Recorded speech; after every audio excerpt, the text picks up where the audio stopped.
গণভোটের রায় বাস্তবায়ন, তিস্তা মহাপরিকল্পনা গ্রহণ, সীমান্ত হত্যা ও পুশিন বন্ধ এবং জনদুর্ভোগ নিরসনের দাবিতে রংপুরে বিভাগীয় সমাবেশ করতে যাচ্ছে ১১ দলীয় ঐক্য।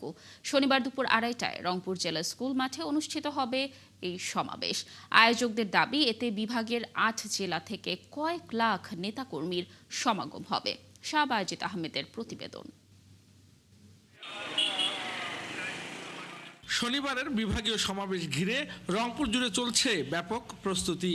গণভোটের রায় বাস্তবায়ন, তিস্তা মহাপরিকল্পনা দ্রুত গ্রহণ, সীমান্ত হত্যা ও পুশ ইন বন্ধ এবং উত্তরাঞ্চলের দীর্ঘদিনের জনদুর্ভোগ নিরসনের দাবিতে এই সমাবেশের আয়োজন করেছে ১১ দলীয় ঐক্য।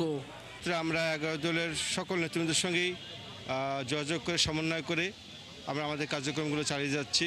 বিশেষ করে তিস্তা মহাপরিকল্পনা বাস্তবায়ন, তারপর গণভোটের রায় বাস্তবায়ন, জুলাই সনদ বাস্তবায়ন সহ যে সকল দাবি আমাদের বিরোধী দলের পক্ষ থেকে আছে। এটা আয়োজকদের পক্ষ থেকে জানানো হয়েছে, জামাতে ইসলামী, এনসিপি, খেলাফত মজলিস সহ ১১ দলীয় ঐক্যের নেতাকর্মীরা বিভাগের বিভিন্ন জেলা থেকে সমাবেশে অংশ নেবেন। রংপুর মহানগর জামাতের আমির এটিএম আজম খান বলেন, সমাবেশে প্রায় ৮ থেকে ৯ লাখ মানুষের সমাগম হতে পারে বলে তিনি আশা করছেন। ১১ দলের একটা পরিকল্পনা আছে যে ৮ থেকে ৯ লক্ষ লোক এখানে উপস্থিত হবে। যে গতবারের যে বিষয়টা আমরা ভাবছিলাম ৬ থেকে ৭ লক্ষ, কিন্তু সেখানে বিভিন্ন জনসমুদ্রে পরিণত হয়েছিল।